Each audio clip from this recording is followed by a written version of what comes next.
नमस्कार, मैं रुचि देव। चलिए सुनते हैं आज की ये कहानी। एक आदमी संत के पास गया और कहने लगा कि बाबा, मेरा पड़ोसी मुझे बहुत सालों से बहुत ज़्यादा तंग कर रहा है और आज मैं उसका मर्डर करने वाला हूँ। ये बात मैं सिर्फ आज आपसे ही कहना चाहता हूँ और इसीलिए मैं यहाँ आया हूँ। तो संत ने कहा कि इधर आओ। उसे बुलाया अपने पास और उससे कहा कि मैं तुमसे बहुत ही इम्पोर्टेंट बात कहना चाहता हूँ, जरा ध्यान से सुनना, लेकिन ध्यान रहे ये बात तुम किसी को मत बताना। उसने कहा जी बाबा।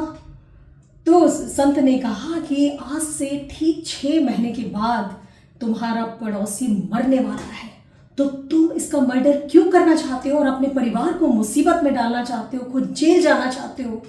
वो तो अपने आप ही मरने वाला है, बस तुम्हें थोड़ा इंतज़ार करना होगा। तो उसने कहा धन्यवाद बाबा, और बहुत ही खुश हो गया और अपने घर चला गया। अब जब भी ये अपने पड़ोसी को देखता तो धीरे धीरे इसका गुस्सा शांत हो गया। उसे गुस्सा ही नहीं आता था, क्योंकि उसे तो मालूम था कि पड़ोसी तो बस 6 महीने के अंदर मरने ही वाला है। धीरे धीरे उन दोनों के बीच में आर्ग्यूमेंट्स होना भी बंद हो गए और जो भी नेगेटिव इमोशंस इसके अंदर थे अपने पड़ोसी के प्रति, वो भी धीरे धीरे ख़त्म हो गए। और उल्टा इस आदमी ने महसूस किया कि उसके पड़ोसी का व्यवहार उसके प्रति अच्छा होने लगा है।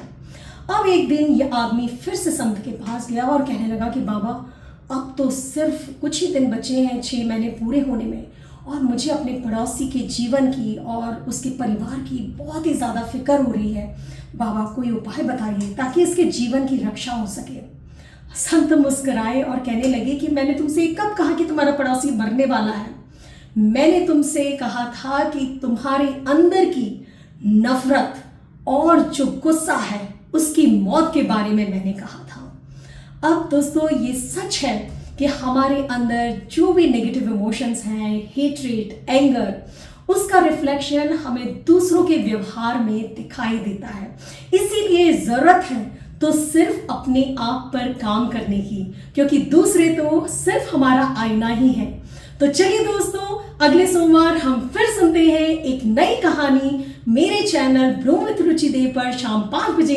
तब तक के लिए आप अपना ध्यान रखिए, अपने परिवार का ध्यान रखिए, और हाँ दोस्तों, दूसरों के जीवन में दिया जलाना कभी ना भूलें, क्योंकि जो लोग दूसरों के जीवन में उजाला करते हैं उनका जीवन खुद ब खुद रोशनी से जगमगा उठता है। नमस्कार, धन्यवाद।